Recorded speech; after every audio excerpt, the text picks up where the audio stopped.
നമസ്കാരം, ഇത് IBN Malayalam. Nilambur MLA PV Anwar നിയമസഭാ അംഗത്വം രാജിവെച്ചു.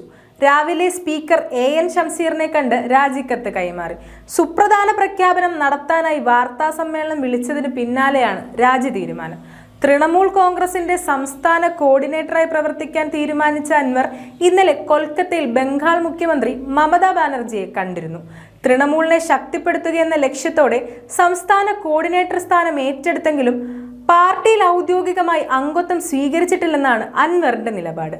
കൂറുമാറ്റ നിരോധന നിയമപ്രകാരം MLA സ്ഥാനത്ത് നിന്ന് അയോഗ്യനാക്കാനുള്ള സാധ്യത കണക്കിലെടുത്താണ് മുൻകരുതൽ. എന്നാൽ അൻവർ പാർട്ടിയിൽ ചേർന്നതായി തൃണമൂൽ ഔദ്യോഗികമായി അറിയിച്ചതിനാൽ MLA സ്ഥാനത്ത് നിന്ന് അയോഗ്യനാക്കാനുള്ള നീക്കം ഉടൻ ഉണ്ടായേക്കുമെന്ന സൂചനയുണ്ടായിരുന്നു. ഇത് മുൻകൂട്ടി കണ്ട അൻവർ രാജിവെക്കാനൊരുങ്ങുകയായിരുന്നു എന്നാണ് അഭ്യൂഹം. MLA സ്ഥാനം രാജിവെച്ച് ഉപതെരഞ്ഞെടുപ്പിനെ നേരിടാൻ മമത നിർദ്ദേശം നൽകിയെന്ന് അൻവറിനോട് അടുപ്പമുള്ളവർ പറയുന്നു. ഉപതെരഞ്ഞെടുപ്പ് പോരാട്ട പാർട്ടിക്ക് സംസ്ഥാനത്ത് കൂടുതൽ ശ്രദ്ധ ലഭിക്കാൻ സഹായിക്കുമെന്നാണ് വിലയിരുത്തൽ. പാർട്ടിയെ മുന്നണിയിലെടുക്കുന്നത് സംബന്ധിച്ച തീരുമാനം വേഗത്തിലെടുക്കാൻ ഉപതെരഞ്ഞെടുപ്പ് UDF-നെ നിർബന്ധിതമാക്കുന്നെന്ന കണക്കുകൂട്ടലുമുണ്ട്. മുന്നണി വിപുലീകരണവുമായി ബന്ധപ്പെട്ട ചർച്ചകൾ തിരഞ്ഞെടുപ്പിനോടനുബന്ധിച്ചാകാമെന്ന നിലപാടാണ് UDF അൻവറിനെ അറിയിച്ചത്.